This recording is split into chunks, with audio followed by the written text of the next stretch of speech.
Hi friends, welcome back to my kitchen. I am so excited to be continuing our pumpkin spice fall vibe videos. So today we are going to be making a pumpkin spice coffee cake. Yes, with a streusel topping and icing and everything.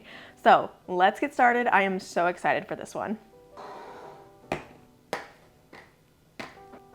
All right, friends, we are going to start out by putting our dry ingredients into our mixing bowl.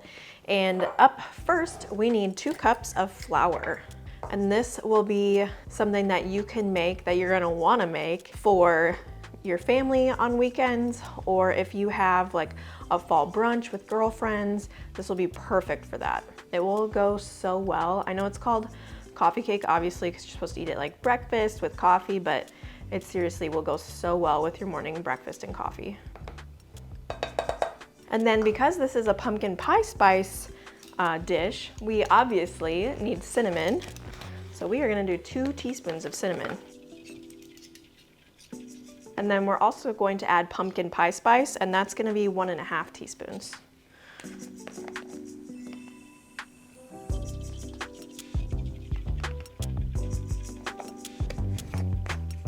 And we need 2 teaspoons of baking powder.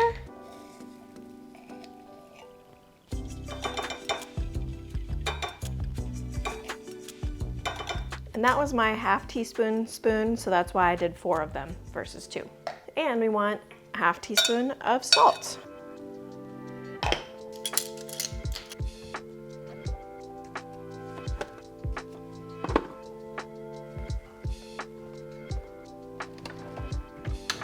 All right, now we need our wet ingredients. So we've got egg, whole milk, pumpkin pie filling, or actually not pumpkin pie filling. I took our pumpkins from last year and processed them and then froze them in the freezer safe bags. So I've got lots of pumpkin that I can use this year from, you know, the big pumpkins you get at a pumpkin patch.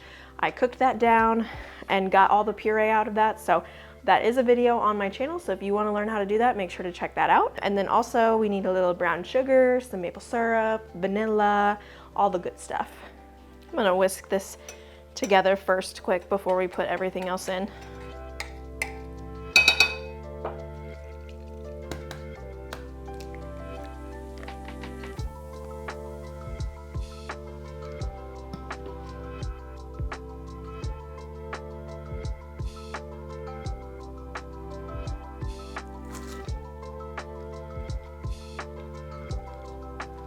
Okay, so I did decide to switch to my rotary beater, so it will make it easier on me to stir this.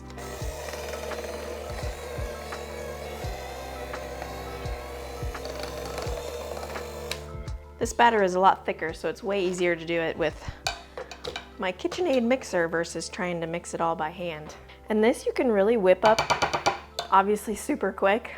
We do have to make the streusel topping before we throw it in the oven, but it is one that you could, in the morning, if you're like, what should I make? You could throw it together in 10-15 minutes, pop it in the oven, and then good to go. Which, speaking of oven, we need to preheat ours. So we are preheating it at 350 degrees. And we're gonna be using our 9x9 inch baking pan. I have some butter and stuff here on my counter, so I'm gonna clean that up real quick. Okay, so since we're gonna put it in here, I'm gonna use parchment paper to line our pan. So get that.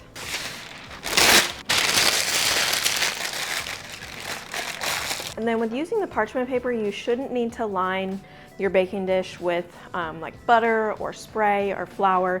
The parchment paper should do the trick on itself.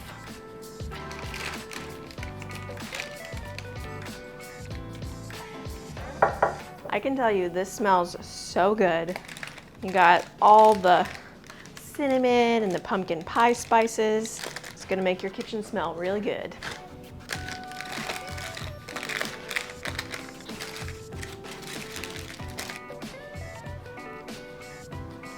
And there are a few butter chunks in here from where it was still probably a little cold, but that's fine.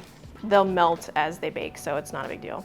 So the last step before we throw this in the oven, because our oven is ready, it just got done preheating, is we need to make the streusel topping. So we need 1/2 cup of flour,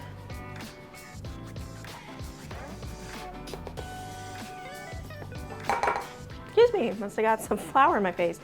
Some more pumpkin pie spice.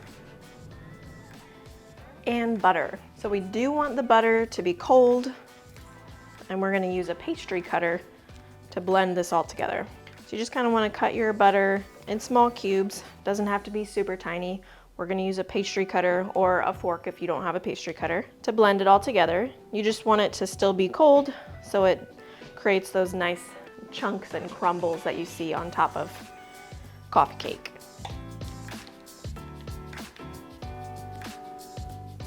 All right, and last but not least, we need some brown sugar. It looks like I need to get more brown sugar. So this is what a pastry cutter looks like if you have no idea what I was talking about. It's used a lot to make pastries, obviously, that's why it's called that. But specifically, a lot of pastries, to get that flaky crust or layers, you gotta have cold butter. So it's a lot easier to use this versus like a whisk or something because it's stronger.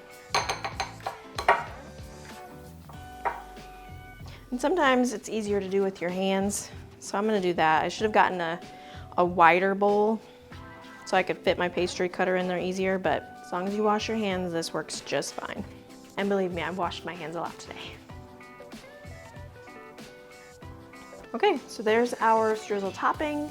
You still wanna have like some chunks in there. That means you just get a better chunk when you're eating it, so it doesn't all have to be fine and powder.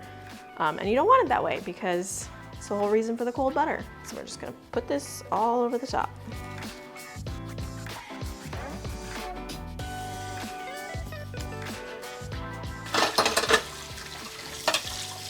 All right, and we'll pop this in the oven for about 25 minutes.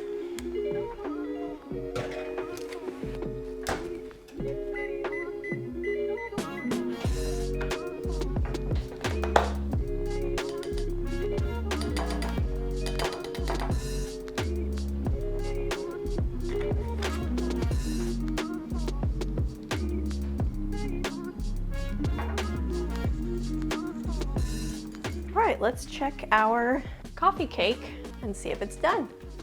Oh, it looks good. Look at that. Ooh, coming out nice and clean. Oh yeah, that is good.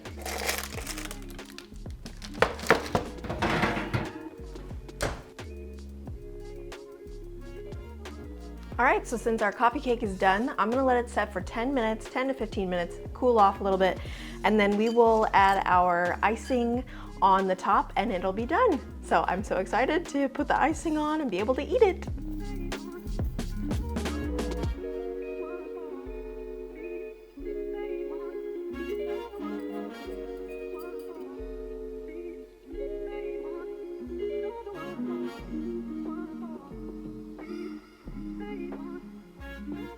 Okay, so our coffee cake is done. It looks and smells amazing. It is still warm, the pan is still hot, so I'm not gonna cut into it yet, but I can assure you it smells delicious, it tastes delicious, and this will be a hit with your family. So make sure to check out the description below where I have the recipe linked, and then also comment, let me know what your thoughts were, if you've made something similar, or just anything. I'd love to hear from you guys. So thanks so much, and I will see you next time. Bye.